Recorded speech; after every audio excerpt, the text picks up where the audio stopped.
This wasn't a car. It was a concept from another planet.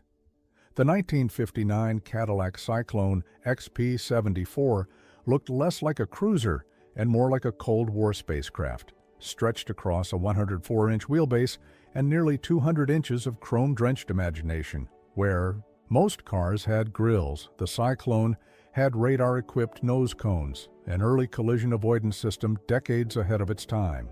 No cameras, no computers, just Cadillac dreaming in aluminum and jet-age ambition. The bubble-top canopy?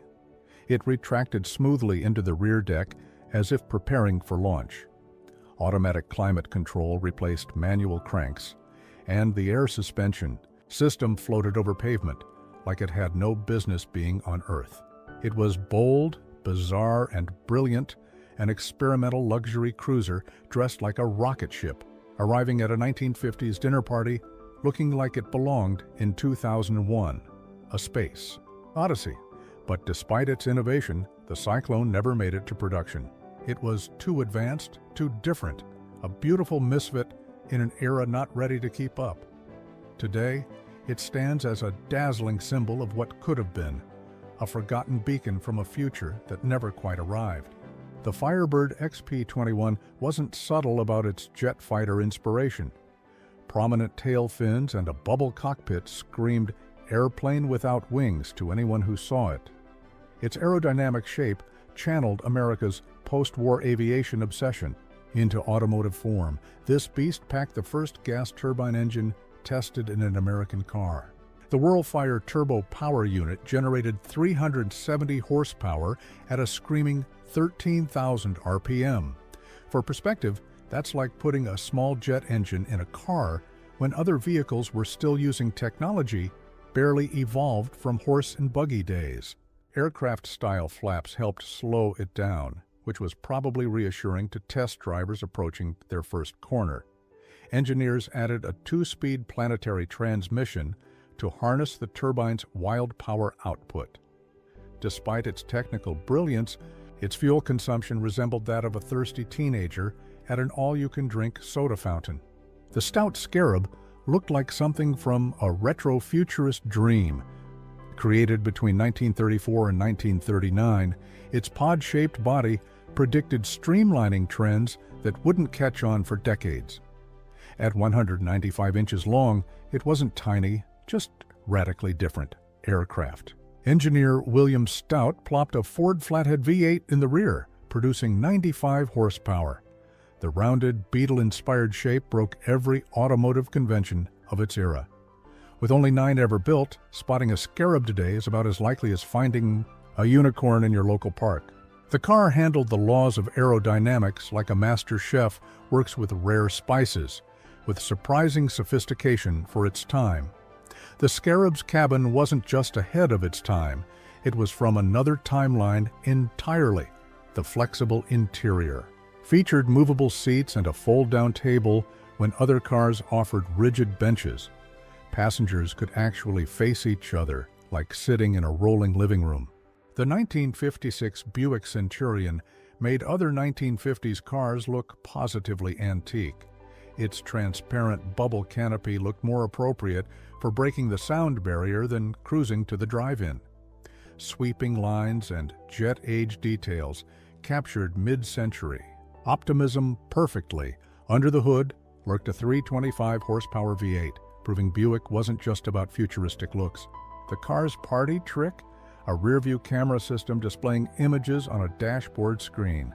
In 1956, that's roughly equivalent to someone in the Middle Ages casually mentioning they'd invented electricity while everyone else was still figuring out better candles. Inside, the Centurion featured a speedometer that worked backward, a fixed pointer with a rotating dial, instead of the usual moving needle. This quirky approach supposedly improved readability while thoroughly confusing anyone used to conventional gauges. The Reliant Robin wasn't just unusual, it was automotive eccentricity on 3 wheels.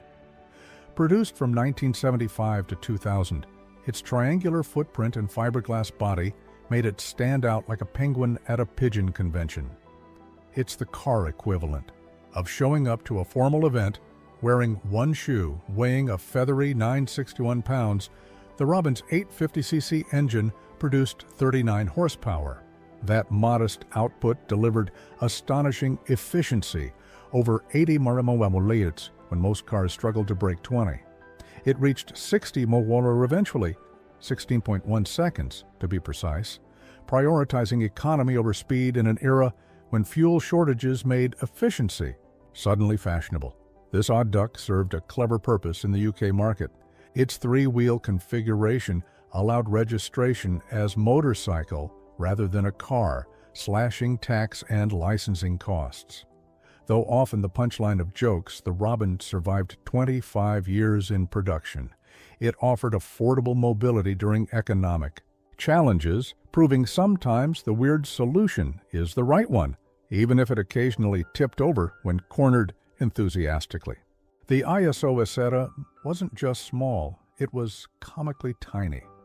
Its single front-opening door took the entire front end of the car with it, including the steering column.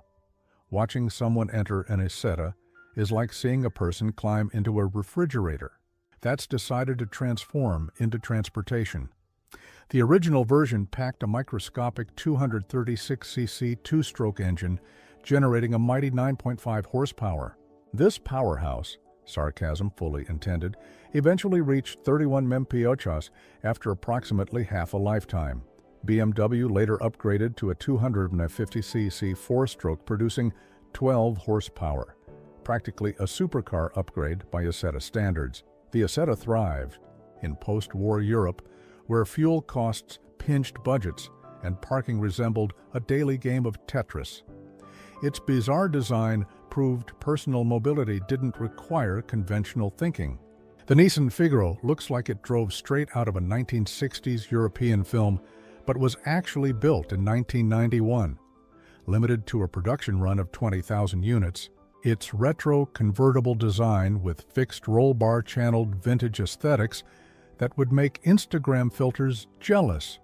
Under its nostalgic skin lurked thoroughly modern engineering, a 1.0L turbocharged engine delivering 76 horsepower through a 3-speed automatic transmission. The Figaro pulled off the automotive equivalent of wearing vintage clothes with modern comfort features. Stylish, but without the inconveniences that made people abandon those designs in the first place. The PLP50 isn't just small, it's comically, impossibly tiny. Holding the Guinness World Record as the smallest production car ever made, it measures just 54 inches long by 41 inches wide. That's not a car, that's a rolling phone booth, with ambition. Weighing 230 pounds, less than many motorcycles, the original P50 served urban commuters with extreme minimalism. The P50's interior accommodates exactly one person with perhaps room for a sandwich. The single door, basic controls, and lone headlight embrace minimalism with religious fervor. Every cubic inch serves a specific purpose, with no room for frivolous extras, like, say, a passenger. Despite its novelty appearance, the P50 seriously addressed urban transportation challenges. It tackled congestion and parking problems decades before micromobility became a buzzword. The reborn version costs $2,500, surprisingly expensive for something smaller than some office desks. Its tiny cabin makes a smart car look like a limousine, though it has one advantage few vehicles can claim. You can literally bring it indoors if parking is scarce. The Fiat 600 Multipla looks like someone took a regular Fiat 600 and stretched it vertically like silly putty. Produced from 1955 to 1960, it stood 62.2 inches tall while measuring just 139.26 inches long, proportions that seem stolen from a cartoon car.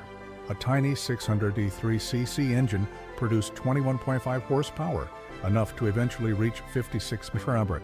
So, what was the Multipla's claim to fame? It performed packaging wizardry that would impress Harry Houdini. Despite its diminutive exterior, it somehow fit 6 people across 3 rows of seats. This miraculous arrangement made it perfect for large families In space-constrained European cities, its influence extends far beyond its production numbers. The Multipla pioneered the maximum space efficiency philosophy that defines modern minivans and MPVs. Its clever design resurfaced in the 1998 Fiat Multipla, though that version's styling proved polarizing, to put it kindly. Today's crossover-obsessed market owes a debt to this tiny pioneer that proved family vehicles don't need to be enormous to be practical. The 1986 Buick Riviera embraced aerodynamic styling when most American cars still had all the sleekness of brick mailboxes. Its clean lines and reduced chrome represented a dramatic departure from earlier designs, making it look like it arrived from the future while other cars remained stubbornly in the past. Power came from a 3.8L V6 producing 140 horsepower, adequate but not excessive. The front-wheel drive and 4-speed automatic transmission delivered smooth performance appropriate for a luxury coupe. The Riviera balanced elegant styling with necessary power, like a perfectly mixed cocktail, just the right proportions of each ingredient. Inside lurked the Riviera's true innovation, the first touchscreen display ever installed in a production car. The Graphic Control Center centralized climate, audio, and vehicle diagnostics in one interface.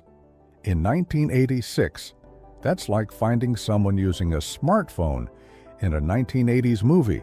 Technically possible, but seemingly from another timeline. The GCC touchscreen divided opinions like political discussions at family dinners. Many buyers found it confusing compared to familiar knobs and buttons, yet it accurately predicted our current obsession with screens controlling everything.